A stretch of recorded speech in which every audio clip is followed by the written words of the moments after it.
Hey guys, it's Amanda with Getting There Green, and it is now nearing the end of August, and if you're a gardener, you know what that means. It means it's time to start planting your fall crops. And some of you, if you haven't already started planting your fall crops, it's kind of getting too late. And the lucky few of you don't even have to start thinking about that yet. Lucky. Alright, so I'm out here planning my fall crops, and I'm actually a little late on some of them. I printed off a calendar off, I printed a calendar off the computer, and so I could count back the weeks from my first frost date. My area, best area in Canada for the longest growing season, my area's first frost date is October 22nd. So I get a nice long growing season.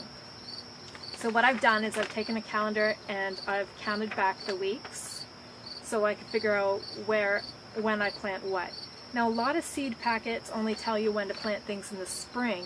You actually often have to look up in books or on the internet to find out when you plant for fall crops.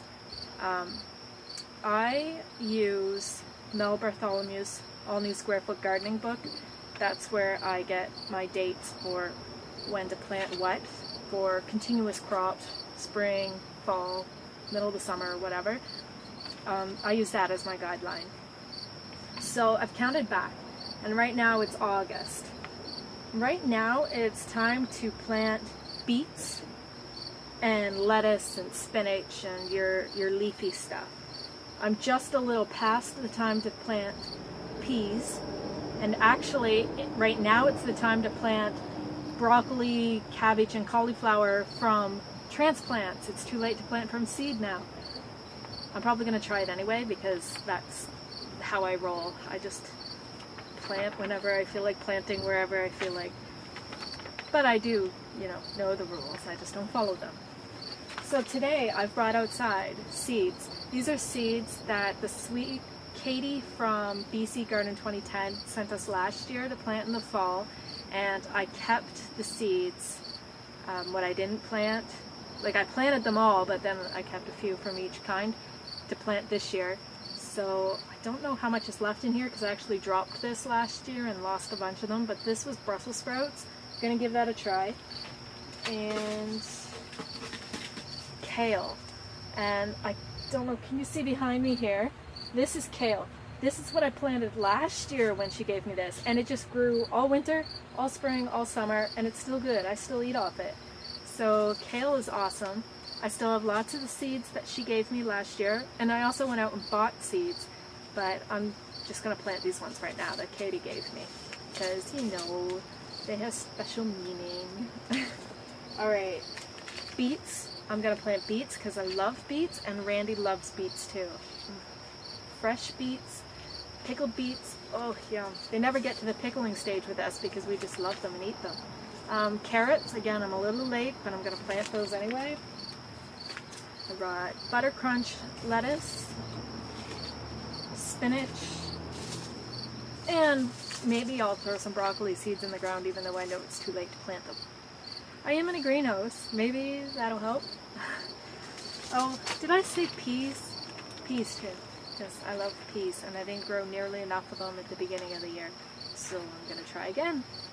And I think I'm going to get some out of this. I think I did that last year, and I did get some at the end of the year. Okay guys, so I'll take you along with me as I plant them.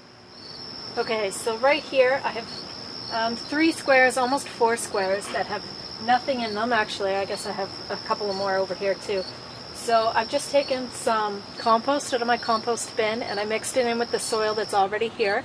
Mel Bartholomew from Square Foot Gardening, he suggests every time you plant something new, even if it's the middle of the season, throw a cup of compost in with the soil, and then it'll always be ready and always have the nutrients that you need. Okay, so what do I want to plant here? What do I want to plant here? How about some beets? Beets might be good to plant here. What else?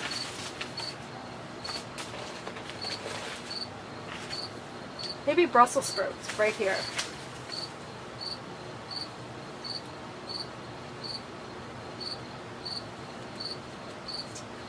Moment of truth. Do I have seeds left in the Brussels sprouts? I do. These are so tiny, Brussels sprout seeds. Alright. Okay.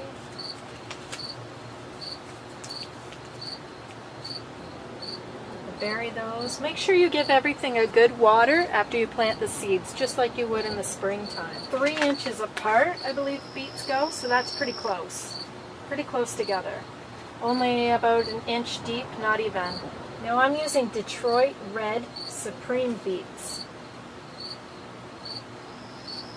I don't know if I pick them just because they say red on them, or I pick them because they say Detroit and I'm close to Detroit. I don't know.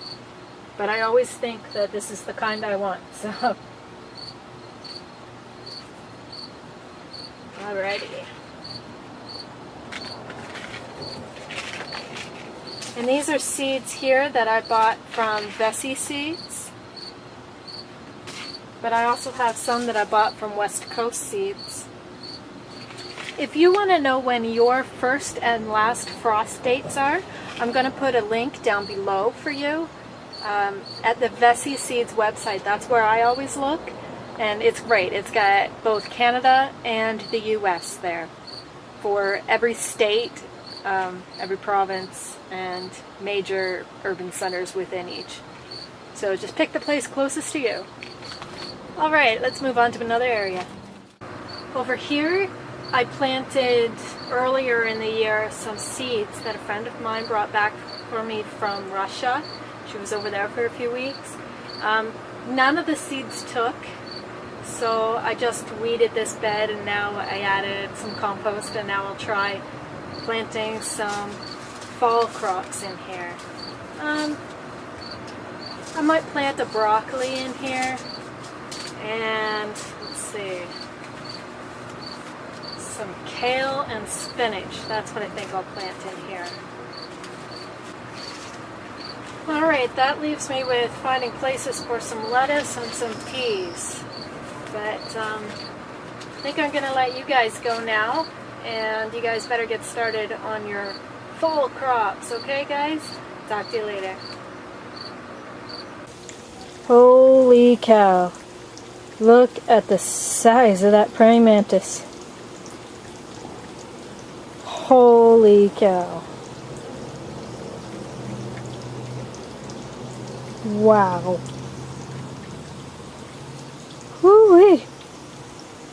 Praying mantises can be a good sign in your garden because they kill unwanted pests, but they can also eat some good ones as well, but they're good to have around. Wow, he's huge. She's huge. Woo-wee.